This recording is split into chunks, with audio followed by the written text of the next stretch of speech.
Alternatives to New Zealand and Australia to spend cyclone season in the South Pacific during COVID.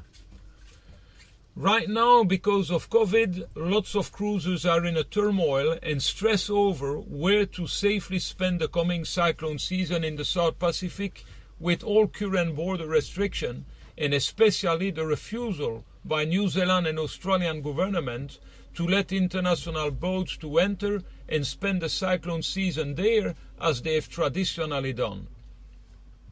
Stop stressing. Consider this an opportunity to cruise the islands even longer and prepare as well as you can to do that as safely as possible. The following is my own thinking and based on my own experience. I am no guru, no expert, no fortune teller, and what I'm sharing is just to give you a different point of view. Remember, at the end of the day, you are responsible for your choices and you will be dealing with the consequences, good or bad. I'm not telling you what to do, I'm just telling you what we did for your information. The predominant popular belief is that the best way to protect one for cyclone is to go where these do not occur, and that obviously is a very smart way to protect oneself. Today, with New Zealand and Australia closed border, it is not an option. Many sailors right now in the South Pacific thus cannot follow with their original plan to head for New Zealand or Australia. In the past 30 years, several sailors did spend cyclone season in the North and South Pacific with delight. Unlike in the Caribbean and the Pacific, to be named a cyclone only takes 35 knots. Often they are quite compact and winds are quite low, just 30 miles from the center. Still, with climate change and all, one season might be worse than another, and a few cruisers lost their boat over the years, but then again, the passage to and from New Zealand or Australia did also claim boats and lives.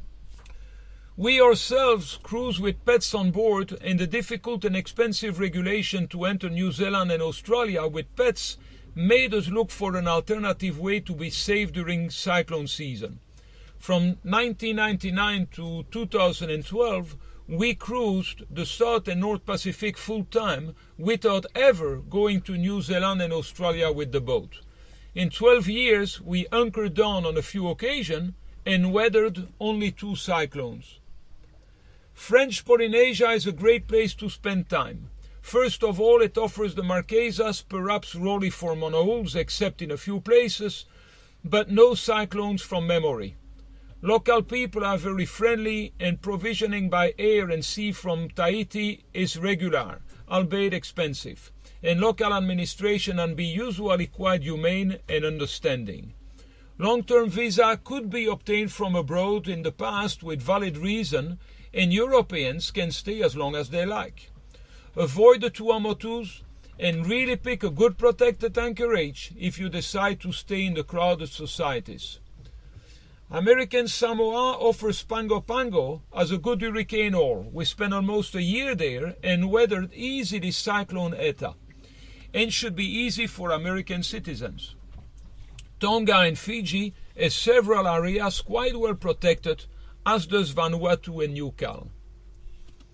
Insurance coverage is very hard to find unless one is ready to have huge deductibles and or huge premiums. So this is a case of preparing yourself as best as possible. If in a crowded anchorage, help each other to be prepared. Familiarize yourself with hurricane preparedness. You will be much calmer should one come your way. We survived Hurricane Louis in St. Martin in 1995 when 1,000 boats were lost and only 200 survived. The worst was not the wind, but the building seas and jerking, chafing on lines. Most cruisers like to find a protected area near town, so it might be crowded, also with local boats. But sometimes perfect places are deserted because far away from towns. Another old alternative is to go nearer the equator in these low-lying islands where no cyclone ever comes, but these islands are quite isolated and only appeal to more independent and adventurous cruisers. We spent great cruising going from Fiji to the Marshall, then FSM, Micronesia, then Palau before ended up in Philippines. So do some research to find the best areas for you, depending of your nationalities and activities preferences. Cyclone season we found are actually quite good for cruising as long as one watches daily for weather and is never too far from a bolt hole. We always checked so-called hurricane holes and selected the one we trusted. Sometime we even already made a mooring. You can sometime very easily with good chain make a mooring on some concrete blocks left from before, or a wreck, or some dead big rocks or coral heads. So sometime a mooring can help you also. Weather bulletins and internet coverage are far superior now than they were in the 90s. And way more detailed cruising guides, satellite charting, so advanced that you should find a suitable area this coming season. With some planning, embrace this opportunity to discover some areas in the Pacific you might never have discovered otherwise.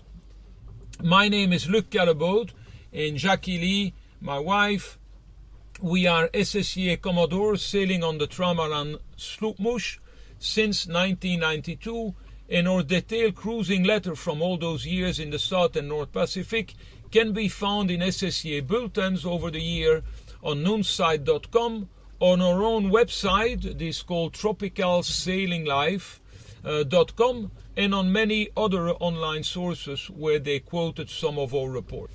Wishing you the best.